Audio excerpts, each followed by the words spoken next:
Hello friends, welcome to the channel. Today we are going to cover a very important poetry, The Moon by Dinanath Nadeem, a Kashmiri poet.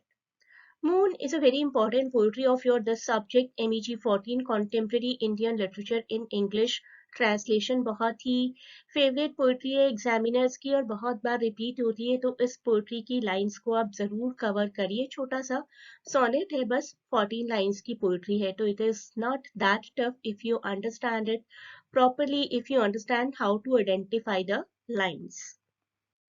I suggest कि moon के साथ साथ आप ये 6-7 poetries और cover कर लीजिए। Kitchen, Namdeo Dhasal की notebook of poems, sunflower giving fakir, Shri Radha by Ramakant Rath, K Ayyappa Paniker, I met Walt Whitman yesterday, the moment of courage by Padma Sachdev, और मून तो हम लोग आज कवर कर ही रहे। इन सब पोएट्रीज को आप कवर करेंगे तो आपका काफी हद तक कुछ इम्पोर्टेंट आरटीसी से रिलेटेड सिलेबस कंप्लीट हो जाएगा। और इसके अलावा मैं आपको एक वीडियो और प्रोवाइड करूंगी जिसमें कि इम्पोर्टेंट आरटीसीज जो जनरली एग्जाम्स में आती हैं उनको मेंशन किया गया along with the answer. So you can watch all these videos जिनका मैं लिंक आपको प्रोवाइड करूंगी, plus one video specifically related to आरटीसीज।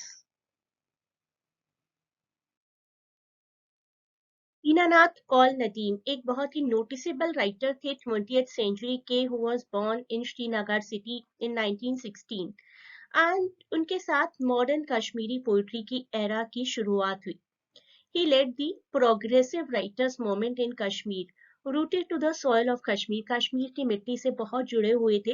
His language, basic language was spoken Kashmiri, दो उन्होंने हिंदी और उर्दू में भी बहुत काम किए हैं और एक लार्ज ग्रुप ऑफ पोएट्स को बहुत इंस्पायर किया है। उनकी आगे आने वाली जनरेशन के लगभग सभी पोएट्स को, स्पेसिफिकली कश्मीरी पोएट्स को उन्होंने बहुत इंस्पायर किया है।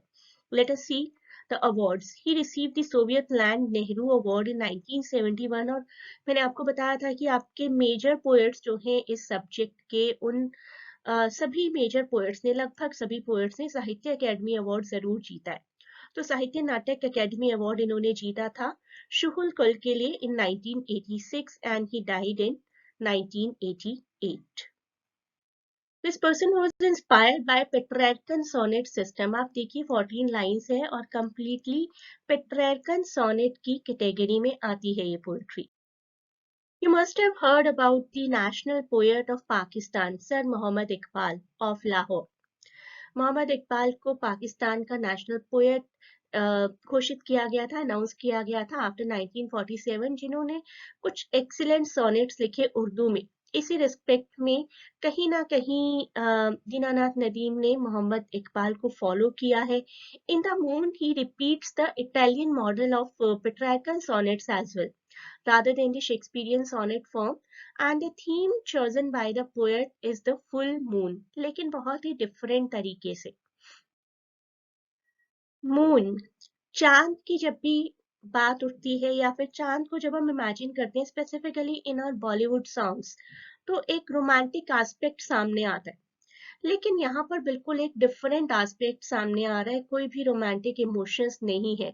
नदीम हम सब रीडर्स को एक तरीके से एक झटका देते हैं और चांद को कंपेयर करते हैं किसी लवर से नहीं, बट एक पैनकेक से या एक चपाती से।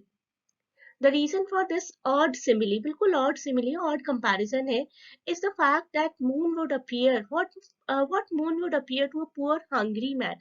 एक person जिसका पेट नहीं भरा है, वो मून में क्या देखेगा? अपने लवर का फेस या फिर एक रोटी।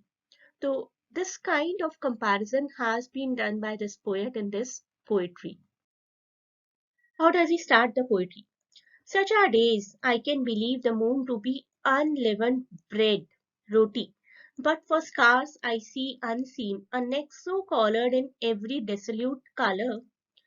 I will believe instead the moon is cut from threadbare pempor tweed. तो moon के दो comparison आ जाते हैं first 4 lines में. One is bread, one is pempor tweed. Moon looks like a bread to a hungry person and also looks like a pempor tweed. The moon looks dull as a worn out, फटा पुराना सा एक cloak, एक कपड़ा, एक shoal of woollen material. Pamper इसलिए लिखा गया, pamper is a suburban town in Srinagar, very famous for tweeding these kind of shawls और मफलर्स। तो ऐसा लग रहा है कि एक फटा पुराना सा पेम्पर ट्वीड से बना हुआ कुछ है या फिर एक रोटी है। उसके बाद मून को कंपेयर किया जाता है किसी काउंटरफीट कॉइन से। ऐसा लगता है कि कुछ पेजेंट गर्ल्स हैं जिन्होंने किसी लैंड ऑनर के लिए काम किया, अपना लेबर प्रोवाइड किया और उसके बदले उन्हें ऐसे सिक्के मिले जो किसी काम के नहीं, counterfeit coins. So it is pale as a false silver coin that the contractor or the landowner pays to an ignorant women laborer, thereby cheating her of the wages for her honest work. ऐसा लग रहा है कि moon की shape इस तरीके की है जैसे कोई खोटा सिक्का हो जो किसी लैंड ऑनर ने, किसी कॉन्ट्रैक्टर ने अपने किसी लेबर को चीट करते हुए दिए। The moon is leaven bread and the mountains hunger. The cloud again put out kitchen fires, but in woods I'll see by glimmer light, and green fairies by the glow of their cooking stoves, and on distant peaks I'm sure there is a little rice that is trying to grow.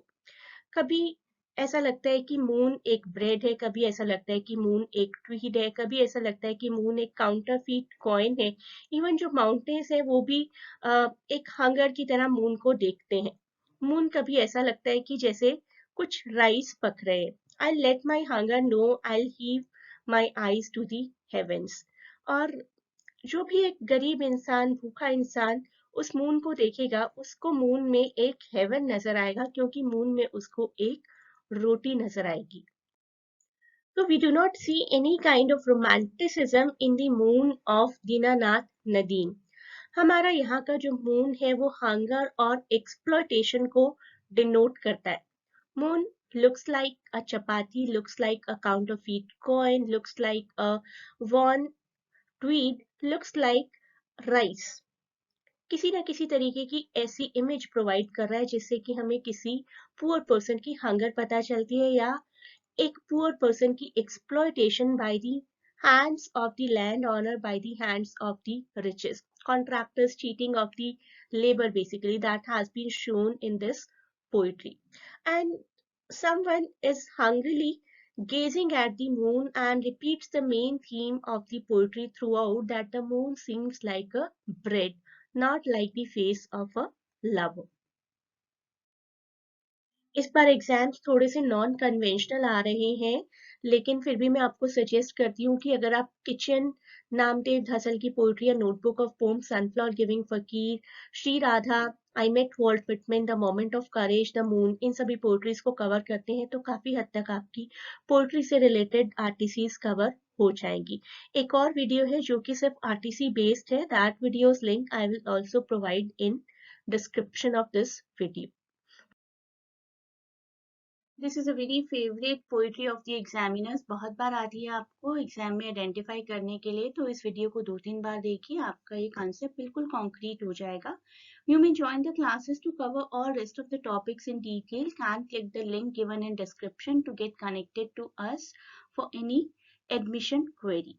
Admission query अगर आप करना चाहते हैं हमारी academy में तो you can click the link given in description. Thanks a lot for watching. Best of luck for exams and please do not forget to share and subscribe the channel.